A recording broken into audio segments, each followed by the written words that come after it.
Go back! Go back! Go back! Go back!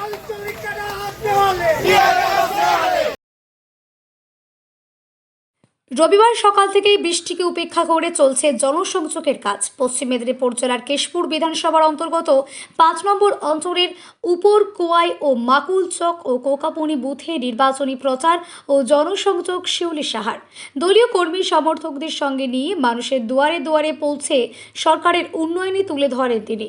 Ram মন্দিরে পুজো দিয়ে জনসংযোগ শুরু করেন তৃণমূল প্রার্থী। তিনি জানান, শুধু রাম একা বিজেপি নয়, সবার। তাই যারা রামকে নিয়ে রাজনীতি করে তারা রাম ভক্ত হতে পারে না। ব্যুরো রিপোর্ট, সত্যের সন্ধানে সংবাদ, প্রতিদিন লোকাল নিউজ।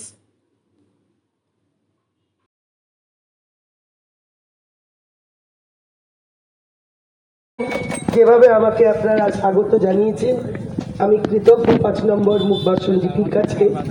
তার দক্ষ সংগঠকরা আছেন, আমাদের হাসনু ভাই অঞ্চল সভাপতি, কালাম ভাই, আমাদের মইদুল, এখানকার বুথ সভাপতি আছেন, আরশেদা আছেন, আমার পঞ্চায়েত মেম্বার আছেন, আমাদের পঞ্চায়েত সমিতির মেম্বার আছেন, আমাদের প্রধান সাহেব আছেন, আমাদের রেজাউলরা আছে, শামীম আছে।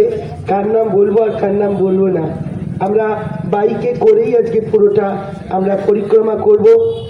আপনাদের সবাইকে, আমাদের হাবিবা, উত্তম, দুর্লভদা এসছেন দেখলাম, দুর্লভদা থেকে শুরু করে শ্যামল থেকে শুরু করে সবাই, কেউ বাদ নেই।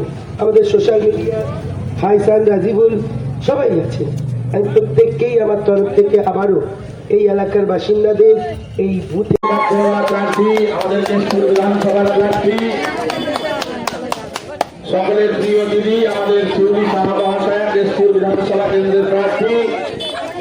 আমরা ৫ নম্বর অঞ্চল তৃণমূল কংগ্রেসের পক্ষ থেকে অসংখ্য ধন্যবাদ জানাই। দিদি উপর খোয়াই হনুমান মন্দিরে এইমাত্র পূজা দিলেন। আমরা উপর খোয়াইপুর তৃণমূল কংগ্রেসের পক্ষ থেকে দিদিকে অসংখ্য ধন্যবাদ জানাই।